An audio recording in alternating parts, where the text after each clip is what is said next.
the rarest cards in my Lorcana collection. Let's get into it.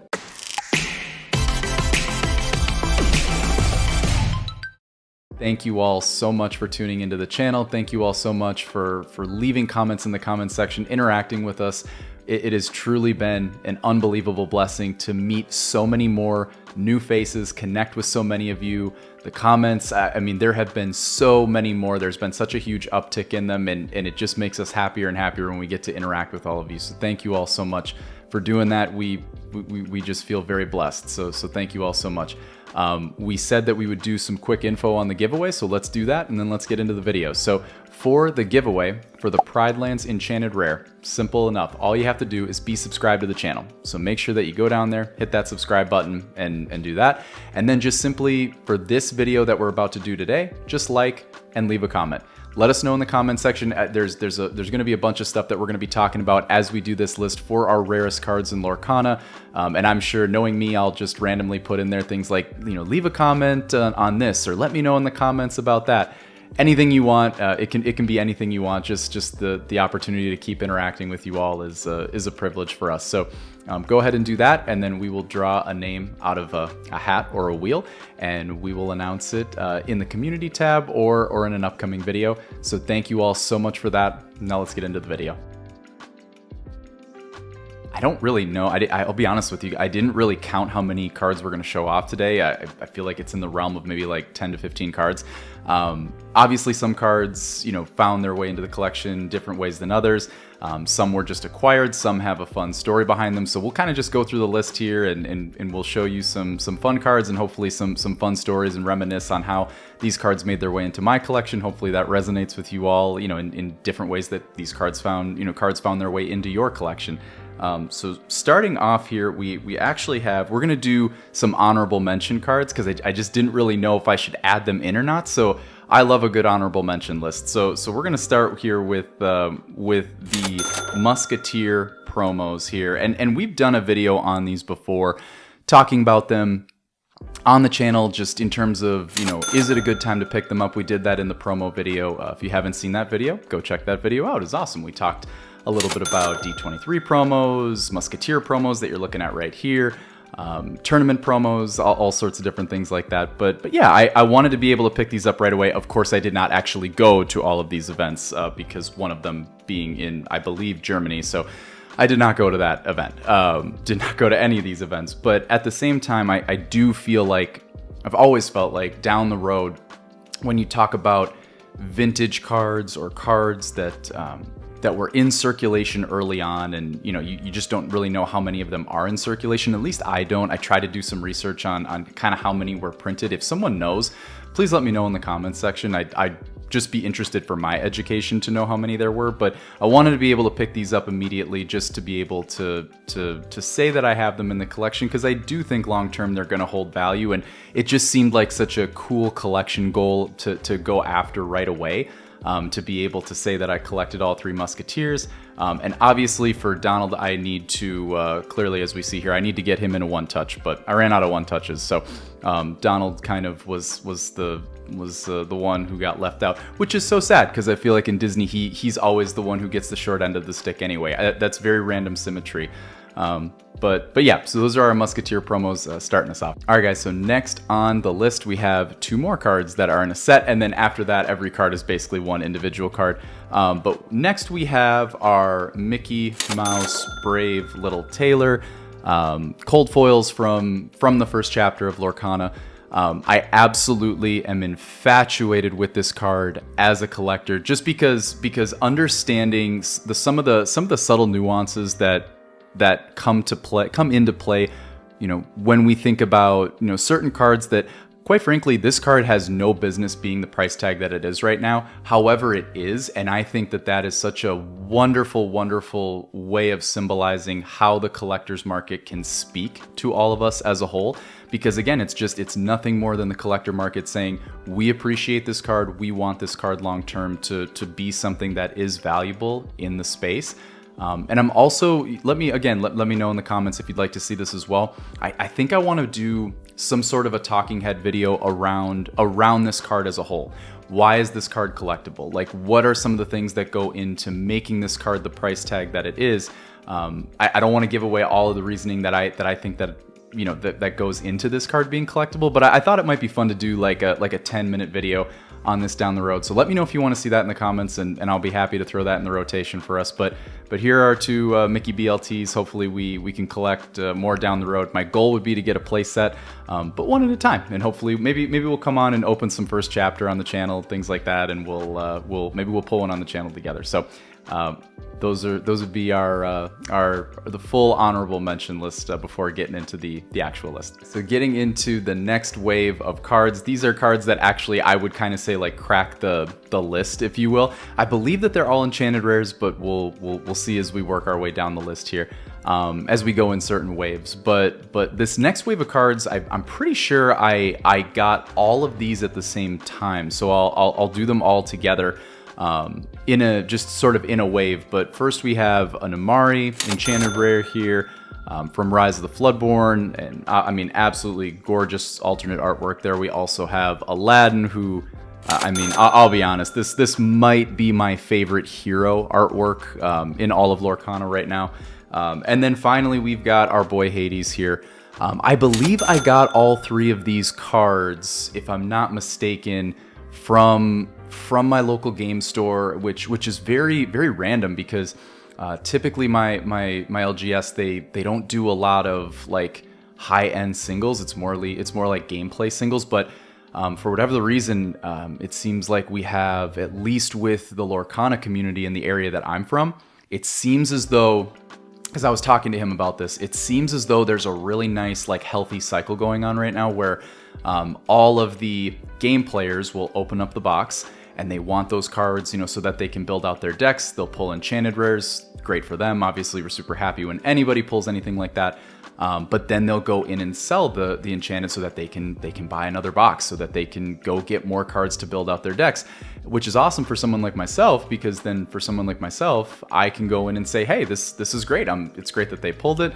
I'm mainly a collector, so I would love to add these to my collection, because you want to be able to, I guess at the end of the day, you want to be able to know that you're purchasing something, so, quite frankly, so special and so expensive from a reliable source, right? Like I do a lot of eBay purchasing and things like that, but being able to just buy it direct from the LGS, especially someone you have such a good relationship with, it's a great deal. So I'm really happy that I was able to pick these three up. Moving up the list, though, this next wave of cards would basically be enchanteds that I have pulled recently. And one of them might look very familiar to you all. So let's go through these here. So the first we have is Arthur. Pulled this from, of course, Rise of the Floodborn. I absolutely love the artwork on Arthur. It was actually low-key, regardless of price, one of the big ones that I wanted to get, just to be able, every time I look at this card, I smile. I absolutely love the artwork. Recently pulled Chernobog. I'll tell a story on that here in a second here, but finally, I'm sure you know what card we're going to show off here. We're going to show off the Kita that we pulled on the channel, first ever enchanted. This will hold a very special place in my heart. Could not possibly see a world where I ever sell this card. Honestly, any of these cards, because I pulled them. But funny story with the Chernobog card. So funny enough, my parents, my mom and dad, love ripping blisters with my wife and I. It's so funny. They just, because they know the characters, right? So they enjoy seeing the artwork. So we started doing this around the time of Rise of the Floodborn, and we just, like, after so many packs, like, we had to have opened like 100 blisters together, and the Arthur that I pulled was not with them. I think it was with my wife and I. But my mom, dad, my wife and I, like, as a group, as a team, we couldn't pull an enchanted together. We opened so many blisters, and it's kind of just like, oh my gosh, we just can't seem to pull it. So funny enough, like, we rip a ton of Rise of the Floodborn, don't pull anything. Also, someone let me know in the comments if you feel like the pull rates on Rise of the Floodborn for enchanteds were a little bit more difficult. I'm sure it's not, but I'm just thinking to myself, like, my goodness, we ripped so many blisters together, and in general, I know my wife and I opened a lot of Rise of the Floodborn, only pulled one enchanted, which of course we're very fortunate that we pulled. But oh my gosh, from a ratio standpoint, we got a little unlucky there, but that's okay. But the funny part of it is going into Chernobog here, we actually, I think we did one blister session together like last weekend it was me, my wife, my mom, my dad was over on the side watching TV, and sure enough, we pulled our first Enchanted together as a team. So we were so excited about that. So again, it was super, super, super exciting to pull this together. But how funny is that, right? Like it took all of that Rise of the Floodborn, didn't pull one together. First opening with Into the Inklands, and we pulled Chernobog together. So regardless, amazing stories with all three of these cards, and so fortunate to have them in the collection. This next set of cards, I guess I would call my meticulous purchases. These are ones that are obviously just a touch more expensive, at least the time that I purchased them. So we all, I wanted to make sure that I got clean variants of them, just make sure that, corners, edges, things like that. Looked through a lot of them, so, just to make sure that we had good ones in, and they turned out really well. So we'll look at these here together. But the first one being Maleficent, which, as I have stated on the channel, is my wife's favorite character, favorite artwork. For sure, with that Enchanted Rare, she absolutely loves it. Next, we have Jafar here, who, I mean, I'll be honest, they knocked it out of the park with Jafar, both with the Enchanted and with the Legendary. Both are just absolutely top drawer. And then finally, we have Stitch, Carefree Surfer, who I feel like this card, and I feel like I've gotten some comments from you guys on this. I feel like this card pops, like the holo foil on this card pops, like more than any other Enchanted Rare that I have seen to date. I mean, it is just an absolutely beautiful card. I almost feel like it has something to do with the mechanic text on the bottom, how it's almost got this foil blue pattern to it. I don't know, but it is absolutely beautiful. But yeah, it took a lot of time, looked at a lot of different cards before I picked these, just because I do feel like long term these cards could, I guess all Enchanted Rares, will probably go up in price, because how we always talk about from a commodities perspective, whether it's, a really meta relevant Enchanted Rare or if it's a location Enchanted, they're tough to pull. So long term, you probably will just see all of these go up in price, just because they're going to get harder and harder to find as months, years go down the road. But wanted to make sure that I got clean variants of them, just in case I ever do want to grade them. I don't know how much I've graded with PSA before. Obviously, it's going to be hard for me to want to do like a bulk order grading all of these, but obviously down the road, what I would love to do for us on the channel is be able to grade them all, just to say that we did and do a video on it. But maybe I'll have to wait until my wife and I go on vacation or something like that to go on site or something, because I don't know that I can part with all of these in the mail, but we'll see here. But super happy to have these in the collection, and obviously just so much nostalgia with all three of them, so just super happy about having them. Up the list we go, and this wave is just going to be one card here, because obviously it does have a very specific story behind it. We do have the Ursula, Deceiver of All, and of course we know what story we're going to tell here as we show this card off. But the obviously the most, the reason that we wanted to get our hands on this first and foremost is, of course, right here with the Storyborn, misprint on there where it should be a Dreamborn. Want to make sure I get my hands on this immediately, just in case they do ever decide to reprint Into the Inklands and actually correct this. But even if they don't, it's a fun story, because even on TCG Player, it does show that it's a Dreamborn now, right? As we've talked about. So happy to have this in the collection. Actually got a pretty good deal for it, so not too upset about that. And long term, if you hold something long enough, especially something that that is valuable, you just have to play the waiting game, and eventually you'll look at it and say, hey, this was a worthwhile investment. And even if that's not your game and that's not what you're into, if you're someone who just wants to collect something just to be able to say that you have it forever, you're already a winner, because you have something that makes you happy. I'll be honest, I just don't see a world where I sell any of my Enchanteds. I could see a world where especially one that I pull, Right, so like even if I pull doubles of something, it's like I have a hard time parting with something that has such a built-in amazing nostalgic story to it, right? Like I remember the place I was at when my wife and I pulled our first Enchanted, when my wife, my mom, my dad and I pulled our first Enchanted. Like it's just really hard to part with something like that. And then in terms of buying an Enchanted, like if I acquire one, trade for one, I probably will never trade for a double. Maybe I will. I'm not sure, but overall, I just find it hard to ever see myself parting with the Enchanteds because they're either going to have a great story or I only have one of them. But super happy to have Ursula in the collection. Also heard, a few days, actually about a week ago, with Into the Inklands that there's also that Peter Pan misprint on there as well. It's kind of got the weird little double bracket thing going on. Someone let me know in the comments if you think that is a misprint that you find worth your while to collect. Obviously, what's great about it is it does give a very distinct designation of like, this was the first print run of Inklands. You know, if they do go on to print special edition boxes, like print more and more and more of Inklands and the other sets, over time, the card will continue to hold more weight.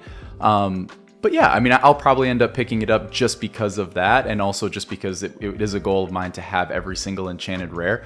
But yeah, I mean, I'm kind of going back and forth on if I want to get the misprint or not. So someone let me know in the comments if you think I should get the misprint or just go for the normal Peter Pan. We have made it to the top of the list. We've made it to the top of the mountain, and if you know what I'm talking about with that, with one of the most recent videos that we did, you will know what card we are finishing off with. So here is the top card that we have, or I guess I should probably preface by saying top cards. Of course, we have Elsa here, Spirit of Winter.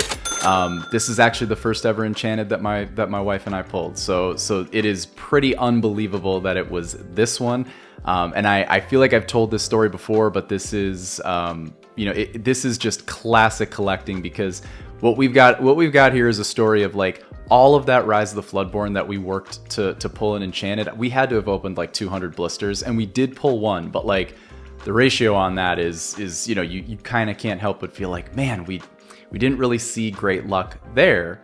However, with blisters of the first chapter, we randomly one day, she came up to me and she said, hey, let's open 4 blisters, in our collection. And, we just both pulled 2 out of a huge bundle of blisters, 2 each. And so we opened 4 blisters, and here Elsa was in one of those blisters. So pretty unbelievable that that happened. That's got potential to be my favorite collecting, opening story of all time. I mean, that one will probably, that one's going to stand the test of time. That one's pretty unbelievable. And then on the other hand, of course, as technically our most expensive card that we do have in our collection, you'll probably know this because we did do a video on it, but we did grab a PSA 10 version of Elsa, just to make sure that we do have one.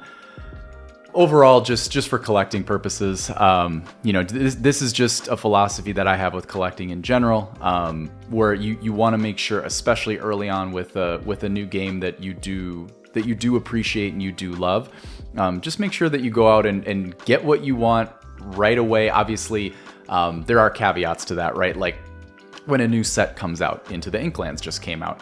You want to obviously give the market enough time to flood with cards so that the card prices will go down and they'll go back a little bit more into that neutral section. It's so funny. I'm going to give a shout out to one of my subscribers. He wanted and he put this in the comments a couple of times. He wanted a Scrooge McDuck, and he probably still does if he doesn't already have one. And he says, "Oh, it's not going down in price." And I said, "Don't worry, my man. Just wait. Let's let the market come in. Let's let the market flood with more Scrooge McDucks, and hopefully it'll come down in price." I believe it has come down in price since then, since we first started talking about it. So if you're listening, go out there and get yourself that card. But obviously waited until a time where it felt right to get our hands on Elsa. What's really hard with Elsa is, we've talked about this before, it just feels like a card where as long as Lorcana has legs and has hype, the tip of that iceberg is going to keep going in a positive momentum direction. And I mean, I think I recently saw Elsa, PSA 10 Elsas, they're almost cracking $2,000, which I totally understand. I really do. Like if this game goes and this hobby goes from an investment perspective, I totally understand it. For myself, again, this card, both of these cards, pretty much every one of these cards that we've seen in our collection, they could all go down to $0. They could all go down to any price. I just will never sell them, just because, the whole reason why we wanted to really get into this game and really love this, this hobby is because of the love that we have for Disney, right? We're watching Disney movies and loving Disney long before this game, came into existence in this hobby, and we will be loving it long after this hobby, or hopefully forever, and hopefully this hobby goes forever. But we just are so happy that we have, of course, these two Elsas in our collection, and also every card that we've seen thus far. But guys, that is going to do it for all of the cards that we wanted to show off in our top rarest cards in our Lorcana collection. Let me know in the comments what you guys thought. If you enjoyed a video like this, can obviously do more like this, and let me know on any of the things that we've discussed to this point. You guys know I love hearing from you, and I will see you guys on the other side. Peace out.